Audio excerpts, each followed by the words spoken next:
Why did no one look twice at the woman standing near the chain-link fence, while Fort Bennying woke up around her? Boots hit gravel in rhythm. Cadence calls cracked the humid Georgia air. Weapons clacked metal on metal, inspected with ritual precision. Another morning of young men being shaped into something harder than they were yesterday. Catherine Ashford stood just outside the gate, hands loose at her sides, breathing in the familiar mix of gun oil, cut grass, and sweat. She hadn't worn the long sleeves by accident. She never did. The guard had checked her paperwork twice, then looked at her again like something didn't add up. Civilian contractor, advanced combat instruction, 45 years old, average height, brown hair pulled back tight. She didn't look like what they expected danger to look like. She never had. Inside the training command building, Master Sergeant Callahan sized her up the way men like him always did. Not hostile, just dismissive. Late by 2 minutes. He said ma'am like it was a challenge. She let it pass. She always did. The yard was red clay and young arrogance. Alpha Company stood loose, laughing, whispering. Someone called her somebody's mom. Someone else bet she'd be gone by lunch. She heard every word. She showed none of it.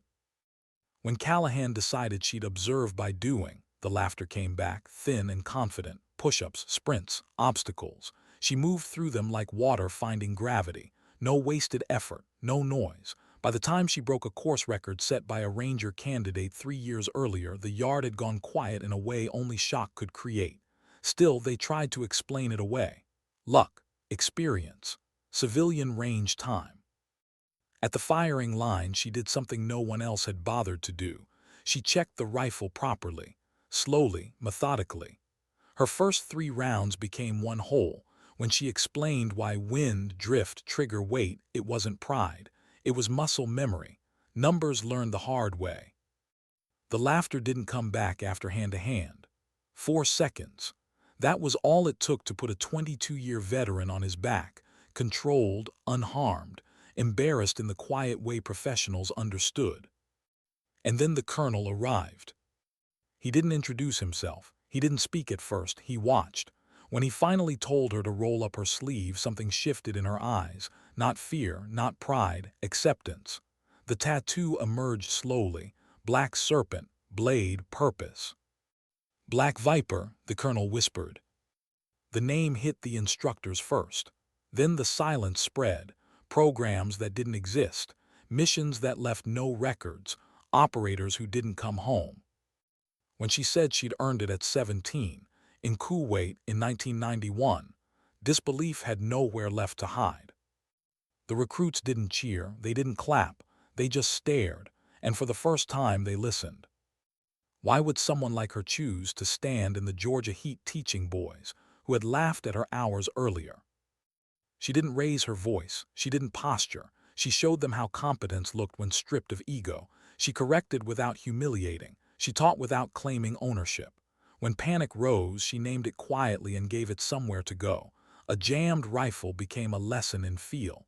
A failed wall became a lesson in leverage. She never said, "Watch me." She just moved and they followed. Dalton Mercer noticed everything. The way she paused before moving.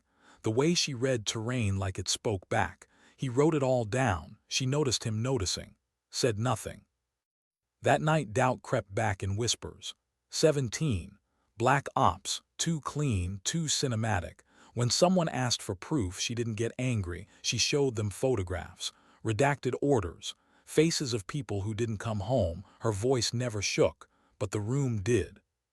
Question everything, she told them. Just don't ignore earned silence. By the time the final exercise came, the laughter was gone. In its place was fear that sharpened instead of froze. 6 hours, hunted, outnumbered, no rescues. She would not save them. That part mattered. They failed early, lost people, panicked.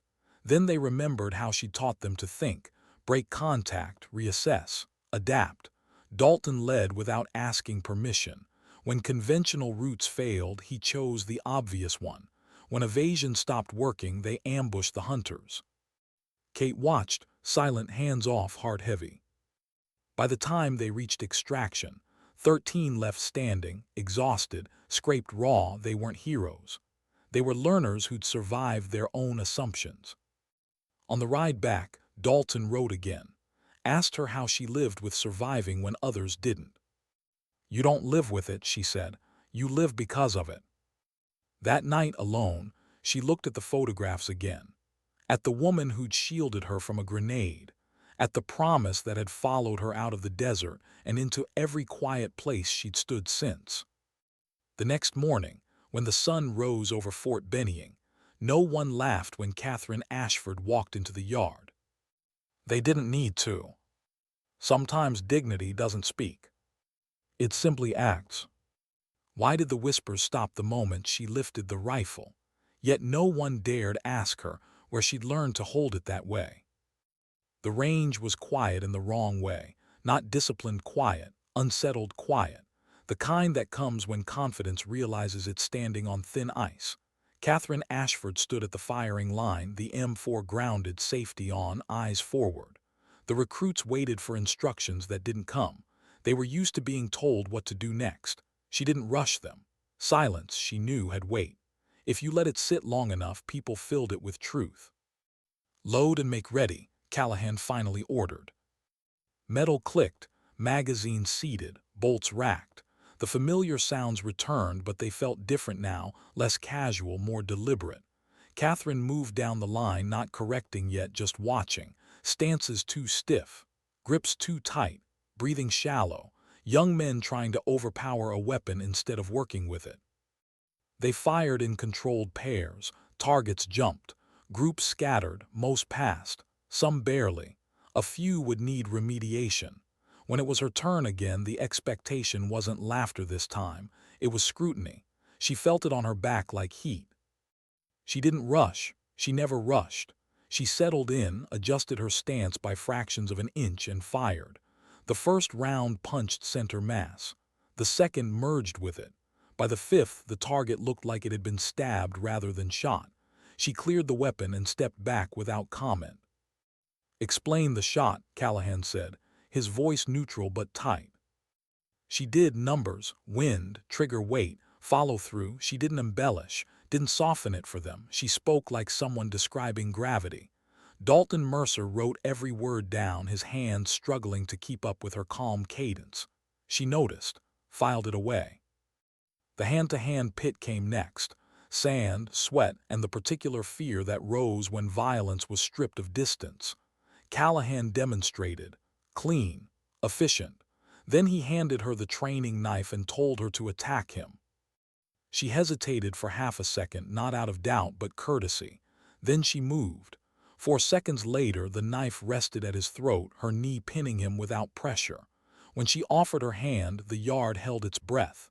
He took it. "Standard technique," she said when asked. Standard for who? No one said it out loud. They didn't need to. The tattoo came later. By accident, it seemed. A sleeve riding up, black ink, a curve of something intentional. Dalton saw it first, recognized the difference between decoration and documentation. He didn't ask, he watched. When Colonel Garrett arrived, the day bent around him. He watched without blinking. When he told her to roll up her sleeve, Catherine felt something old stir in her chest. Not fear, something heavier. The knowledge that once spoken, some things could never be taken back. "Black Viper," the colonel said quietly. The name moved through the instructors like electricity. Programs without paperwork. Missions without medals. Survival rates whispered in places where voices stayed low. When she said she'd earned it at 17, disbelief collapsed into silence. The recruits didn't understand yet. They only knew something had shifted. Authority had realigned itself. Afterward, training resumed, but the tone had changed. Orders came sharper, standards climbed, and Catherine became something else entirely, not a curiosity, not a contractor, but a fixed point. When rifles jammed, she appeared. When frustration boiled over, she redirected it. She didn't praise, she didn't scold, she corrected. At the wall, a smaller recruit failed again and again, anger rising fast enough to get him hurt. Catherine showed him where the wall wanted to be climbed, not where he wanted to fight it. When he made it over, she was already gone, helping someone else. By late afternoon, respect had replaced speculation, not the loud kind, the quiet kind that changed posture and tone. Callahan approached her alone. "You didn't have to come here," he said. She looked past him, toward the barracks where young men laughed too loudly to cover exhaustion. "Someone asked me to." "Who?" "My team leader." That was all she said. It was enough. That night doubt found its way back into the barracks. It always did. 17, Kuwait, too clean, too impossible. Dalton argued until his throat tightened. Others listened. A few resisted. When Catherine stepped into the doorway, the air snapped tight. "You want proof?" she asked. She showed them photos, redacted citations, faces of people who didn't get older. She didn't ask for belief. She gave evidence. When Kramer apologized, she didn't absolve him. She taught him instead. "Verify before you trust," she said. But when someone like Colonel Garrett vouches for something, that's verification. The final exercise briefing came before dawn. 6 hours, woodland terrain, hunted by experienced NCOs. She would advise only if asked. If they failed, they recycled. The stakes were real enough to matter. As the trucks rolled out, Catherine sat near the tailgate, hands resting loosely, eyes on the dark trees rushing past. Dalton sat across from her, nervous and focused. Good. Fear that sharpened awareness was useful. When the exercise began, planning replaced bravado. Dalton took initiative, others followed. The first ambush hit hard. Panic flared, 3 down. Catherine watched, said nothing. This was the lesson. They regrouped, thought, adapted. The second hour went better. By the third, time pressed in. Morale cracked. Dalton chose a risk. High ground, speed, surprise. Catherine weighed it when he asked her. "It might work," she said. That was all he needed. They lost more people, but they learned to move under pressure, to think while tired, to stop being prey. When Dalton suggested an ambush of their own, Catherine saw Donovan's ghost smile somewhere she didn't let herself look. It worked. At extraction, 13 remained, exhausted, changed. When Callahan assessed them, he didn't sugarcoat the losses, but he acknowledged adaptation. Catherine gave her assessment simply. They learned. On the ride back, Dalton asked her how she lived with surviving. "You don't," she said. "You live because of it." That night alone, she opened the folder she rarely touched. Faces stared back, promises remembered. She closed it carefully. Tomorrow, she would leave Fort Benning. But the lesson would stay. Because sometimes strength doesn't announce itself. It waits until it's needed. Why did the forest feel quieter after the trucks drove away? Like it was waiting to see who these recruits really were. Dawn hadn't softened the Georgia woods. It never did. Light cut through pine needles in thin blades, sharp and unforgiving. The air smelled of damp earth and old leaves, the kind of smell that clung to boots and memories.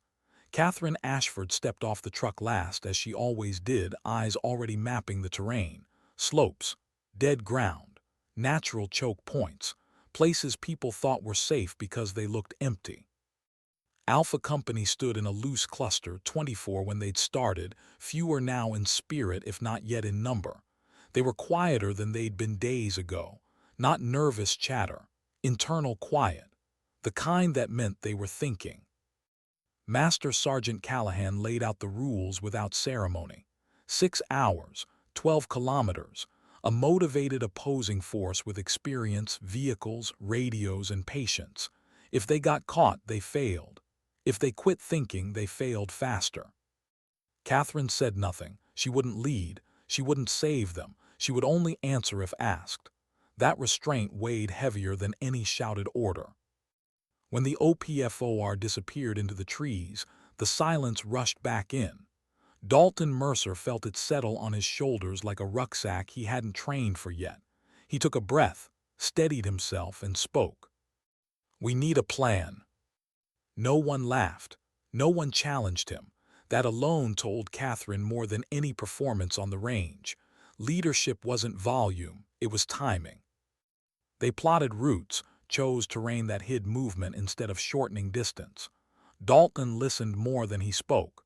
When disagreements surfaced, he forced decisions anyway. Hesitation killed faster than mistakes. When they moved out, Catherine stayed offset, never in the center, never obvious. She watched foot placement, spacing, noise discipline. They weren't good yet, but they were trying. The first shot shattered the illusion. Orange paint bloomed on a shoulder, then another. Chaos tried to take over, loud and urgent. A few recruits fired blindly. Catherine felt the urge to correct rise in her chest and forced it back down. This wasn't the classroom. This was the test. Dalton's voice cut through, cracked but clear. Break contact, fall back. Some listened, some froze. Two more went down before the rest followed orders. They regrouped in a shallow depression, breathing hard, eyes wide. 3 dead, 2 wounded. The forest swallowed the sound of their fear. Dalton looked at Catherine. We messed that up.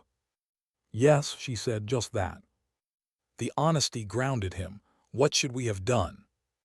She tilted her head slightly. What do you think? He thought, really thought, not the rehearsed answers from training manuals, the ugly truth. We walked into an obvious ambush site, didn't read the ground. Once contact happened, we panicked. She nodded and breaking contact was still the right call. It was, she agreed. Survival sometimes means accepting you're losing and choosing not to lose everything.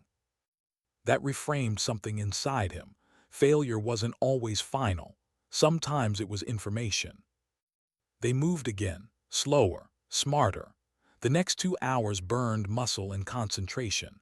They avoided terrain that screamed ambush. When they spotted signs of OPFOR movement, crushed undergrowth, unnatural lines, they detoured without complaint. Time became the enemy. At hour 3, the math turned cruel. Too much distance, too little margin. Exhaustion crept in, whispering shortcuts. Morale frayed at the edges. Catherine saw it in shoulders sagging, in the way eyes stopped scanning and started starring. Dalton gathered them. We're behind, but we're not done. Someone muttered doubt. Someone else nodded anyway. That mattered.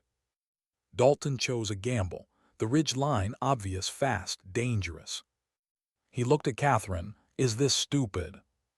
She considered the terrain, the psychology, the hunter's expectations. It's risky, she said, but predictable evasion gets hunted. Surprise gives you a chance. That was all the permission he needed. They moved fast now, accepting noise for speed. The ridge gave them visibility they hadn't had all day. For 20 minutes it worked. OPFOR teams moved below them, exactly where Dalton had predicted. Then the ridge narrowed. Shots cracked, 2 more down. This time no freeze, suppression, movement, flank. The words came out of Dalton's mouth before fear could stop them. They broke through, bloodied but moving. Catherine felt something tighten behind her ribs. Pride was dangerous. She kept it locked down. At hour 4, engines, vehicles closing. The hunters were adapting now, tightening the net. Dalton paced, breathing hard. They're cutting us off. Yes, Catherine said. So what do we do? She met his eyes. Stop thinking like prey. The idea landed slowly, then all at once. They set the ambush where the terrain demanded it. Narrow ground, forced movement, overlapping fire. It was textbook and brave in a way that made Catherine's hands curl briefly into fists. When the vehicle entered the kill zone, the recruits waited. That restraint mattered. Then Dalton gave the command. Orange paint exploded everywhere. The OPFOR sergeant laughed when he climbed out. Not mockery, respect. Didn't see that coming. Neither had Catherine, not from them, not yet. Only 2 hunters left now, waiting at extraction. The last kilometer felt endless. Every step carried the weight of what they'd already lost. They split into elements without being told. Suppression, flank, assault. The plan wasn't perfect, but it was theirs. When the final shots landed and the clearing opened up, 13 recruits crossed the line. Some collapsed, some laughed, some stared at the sky like it had personally wronged them. Dalton sat beside Catherine, shaking with exhaustion. "We did it." "You did," she said. "I watched." He hesitated. "Is this what it was like for you?" She looked out at the trees, seeing sand instead, hearing different sounds. "No," she said softly, "because when we failed, people didn't get back up." That truth settled between them, heavy and real. On the ride back, Dalton wrote even though his hands trembled. Catherine noticed, said nothing. Approval wasn't needed. That night alone again, she opened the folder. Faces, names, the cost of lessons learned too late. "I kept the promise," she whispered. "Sleep didn't come easily." It never did. Because the past didn't fade. It waited quietly just like her. Why did the base feel smaller the morning after the exercise? Like the walls had moved closer now that excuses were gone. Catherine Ashford woke before the bugle as she always did. The ceiling above her temporary quarters was unfamiliar, but the quiet wasn't. Quiet had followed her most of her life, settling into corners, lingering long after voices left. She sat on the edge of the bed and waited for her breathing to slow. For a moment, she wasn't at Fort Benning. She was somewhere hotter, louder, younger. Then the moment passed as it always did, and she stood up. Outside, the recruits moved differently now. Shoulders squared, eyes forward, less noise. They didn't look tougher, they looked older. That was the change most people missed. Callahan watched them assemble, arms crossed. He glanced at Catherine, then away again, like someone still adjusting his internal map. Respect didn't erase discomfort. It just lived beside it. The debrief was brutal. No yelling, no theatrics, just facts, mistakes named clearly, decisions examined without mercy. Catherine spoke last. She didn't soften the truth, but she framed it in a way that didn't shame. "You didn't fail because you weren't strong enough," she said. "You failed when you stopped thinking. Every recovery you made started with someone choosing to think again." Some nodded, some stared at the floor. Dalton wrote nothing this time, he listened. Afterward, training resumed with a sharpness that hadn't been there before. Live drills, stress inoculation, decision-making under fatigue. Catherine rotated through roles: observer, aggressor, instructor, but never savior. When someone made a mistake, she let it play out just long enough to teach something permanent. During a movement drill, Kramer hesitated at a choke point. That half-second pause would have been fatal in the real world. Catherine stopped the exercise. "Why did you freeze?" she asked. "I didn't want to screw it up," he said, embarrassed. She nodded. Fear of mistakes causes more casualties than mistakes. It wasn't a slogan. It was a statistic she carried in her bones. That afternoon, Colonel Garrett asked her to walk with him. They stayed on the edge of the training area, where the noise faded into wind and distant engines. He didn't speak at first. "They listened to you," he said finally. "They listened to consequence," Catherine replied. "I just translate." He smiled faintly. "You always did undersell it." She didn't answer. Some habits were survival. "Why are you still doing this?" he asked, not accusatory, curious. She stopped walking, considered the question. It deserved honesty. "Because I was trained by people who didn't come back. This is how I make sure they didn't disappear." Garrett nodded. He understood that language. That night, Dalton knocked on her door. Hesitant, respectful, he held his notebook like a shield. "Can I ask you something?" he said. She stepped aside, let him in. "Why didn't you stop us yesterday?" he asked. "You could have." "Yes," she said. "Why didn't you?" She met his eyes. "Because someone once didn't stop me, and it saved my life later." He absorbed that slowly. "Were you scared?" "All the time," she said. "Fear isn't the enemy, avoiding it is." He hesitated again. "Do you regret it, staying invisible?" The question hit harder than she expected. Regret was a dangerous place. She kept it locked. No, she said. Then after a pause, some days I wonder who I'd be if I hadn't, but I don't regret it. He nodded, satisfied, or at least respectful of the boundary. The next exercise was smaller, more intimate, teams of 4. Complex ethical scenarios layered over tactical problems, civilian presence, conflicting orders, no clear right answer.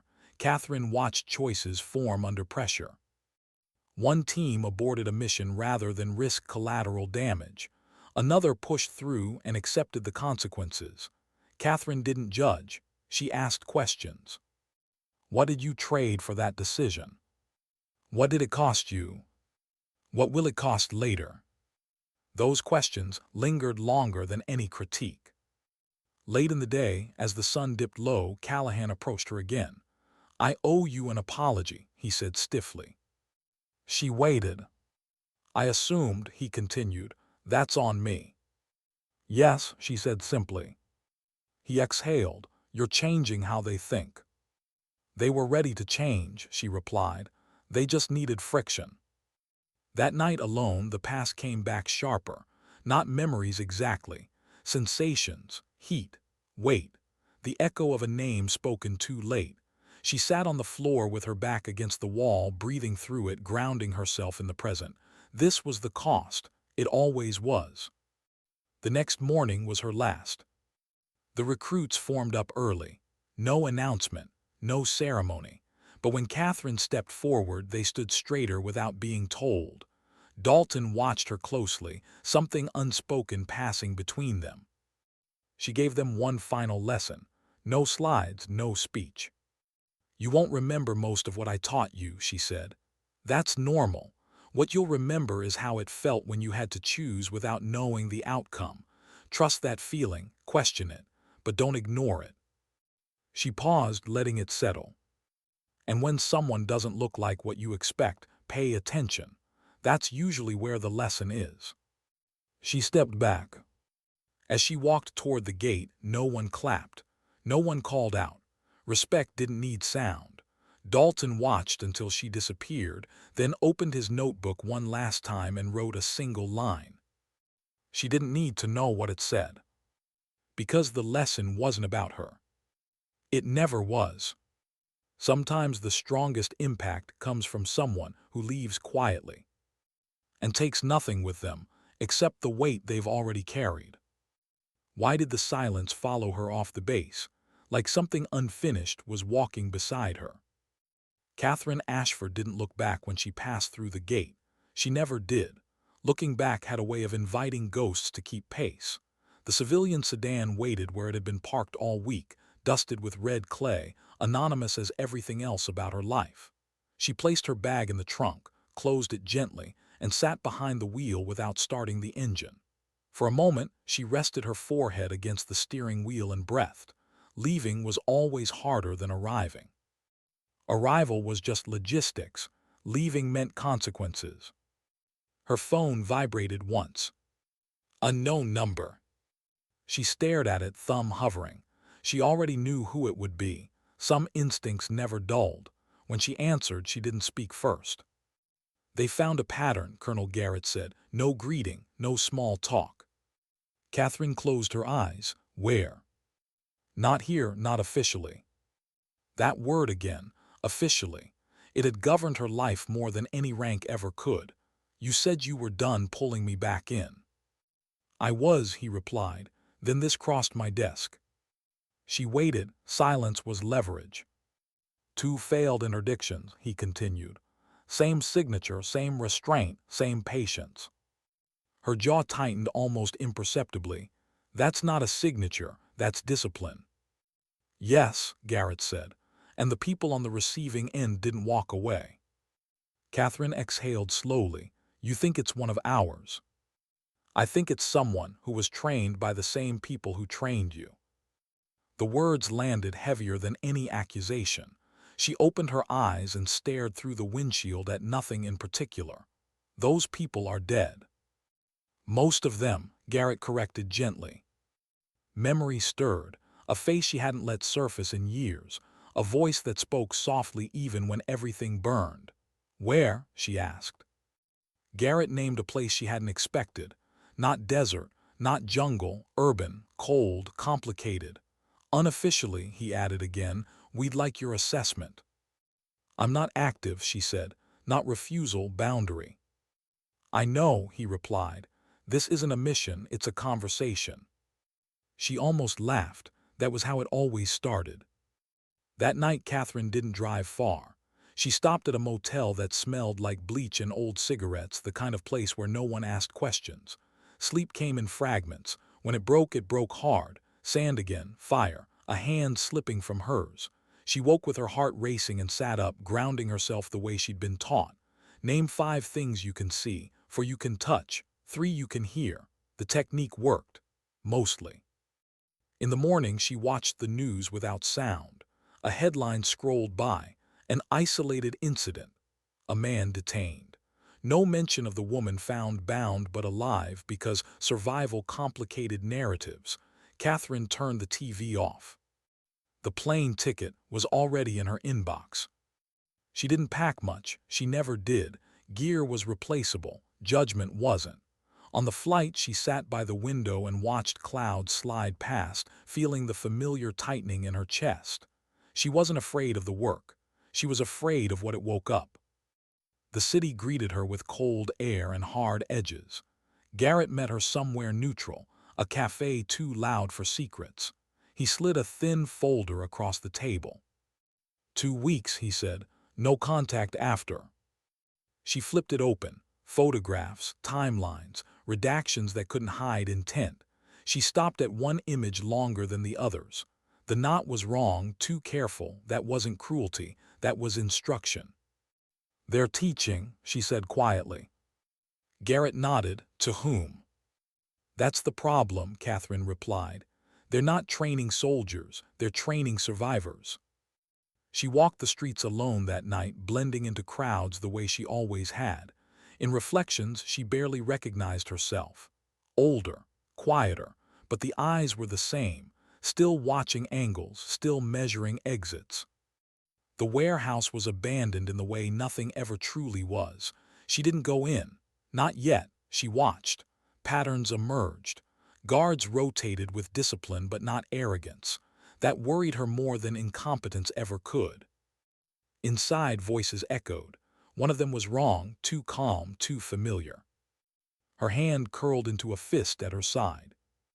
Later, from a rooftop across the street, she watched the exchange happen. A lesson delivered. A mistake corrected without anger. She recognized the cadence instantly. Donovan. The name burned through her chest like oxygen hitting flame. He wasn't dead. He'd been buried. There was a difference, she should have known. He'd always been too stubborn to die properly. She didn't intervene, not yet. Emotion made bad timing. She documented, watched, learned. When she finally left, dawn was breaking, pale and uncertain. Garrett called before she could. You saw him. Yes, she said. You okay? No, she replied honestly, but I'm clear. That mattered. The next move wasn't kinetic, it was surgical. She traced supply lines, identified students. Most were broken people looking for purpose. That hurt more than hostility ever had. When she finally confronted Donovan, it wasn't dramatic. No weapons drawn, no raised voices, just 2 ghosts meeting in a room that smelled like concrete and dust. You should have stayed buried, she said. You should have stayed gone, he replied. They studied each other, both seeing what time had taken and what it hadn't dared touch. I'm not here to stop you, Catherine said. I'm here to understand you. He smiled sadly. That's what you always said. They talked for hours, about promises, about betrayal, about the cost of teaching people how to survive without teaching them why. You're creating weapons, she said. I'm creating choices, he countered. Without accountability, she replied. That's not choice, that's abandonment. When she left, she didn't know if she'd changed anything, but seeds didn't sprout overnight.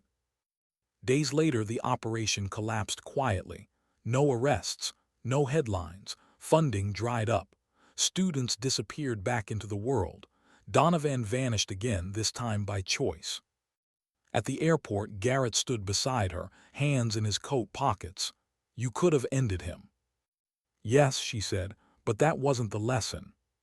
He nodded. You're still teaching. She boarded the plane alone. Somewhere far away, Dalton Mercer stood on a range, correcting a younger recruit's stance with patience instead of volume. He didn't know why that felt right. He just knew it did. Catherine watched the city shrink beneath the clouds and felt the familiar weight settle back into place. Not lighter, just balanced. Because redemption doesn't erase the past. It teaches you how to carry it without letting it aim you. Why did the world feel quieter after she came back? Like the storm had passed, but the ground still remembered the rain. Catherine Ashford returned the way she always did, without announcement, without witnesses. The civilian sedan rolled into a long-term parking lot just before dusk, the sky bruised with the colors of a day giving up. She sat in the car for a minute longer than necessary, hands resting on the wheel, listening to the engine tick as it cooled. The mission, if it could even be called that, was over. No body count. No closure wrapped in certainty. Just absence. That was usually how it ended. Her phone stayed silent. Garrett kept his word. No follow-ups, no quiet praise. That silence was a kind of respect. At home, the apartment was exactly as she'd left it. Sparse. Functional. A place designed to hold a person without defining them.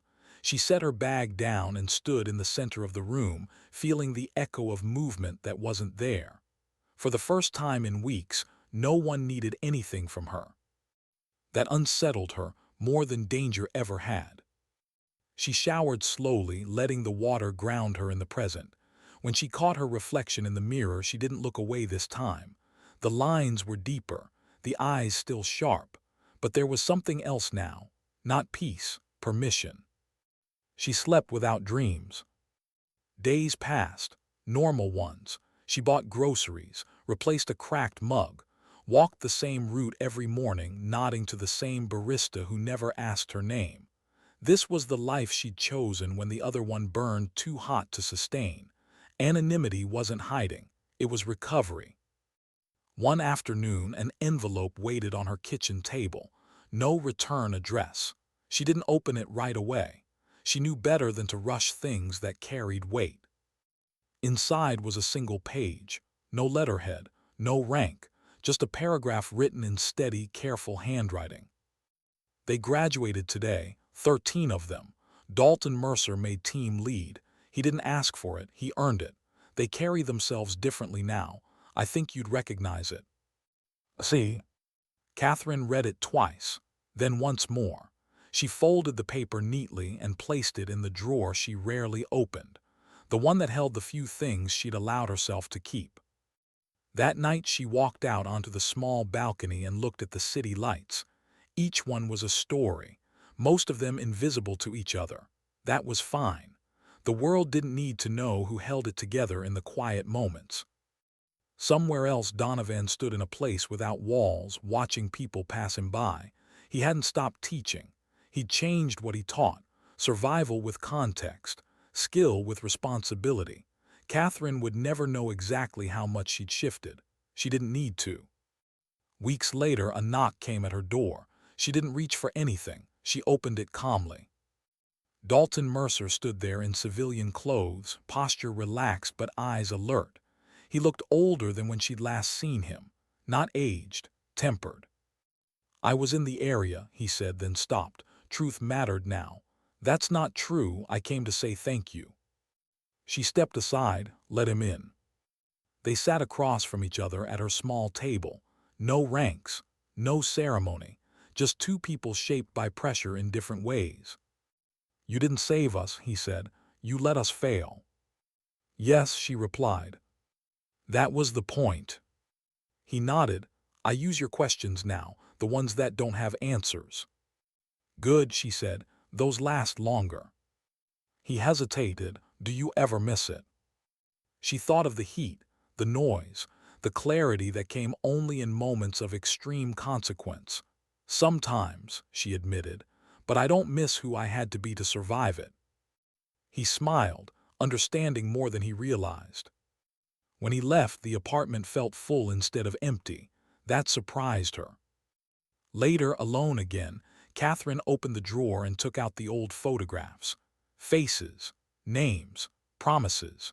She added one more thing before closing it, a folded letter written by someone who would carry lessons forward without needing her shadow. Outside, the city moved on, unaware, uninterested, alive. Catherine stood by the window and let herself feel something close to pride, not for what she'd done, for what she'd chosen not to become. Sometimes dignity doesn't speak. It simply acts. And sometimes the strongest legacy isn't the story told about you. It's the quiet change in people who never needed to know your name.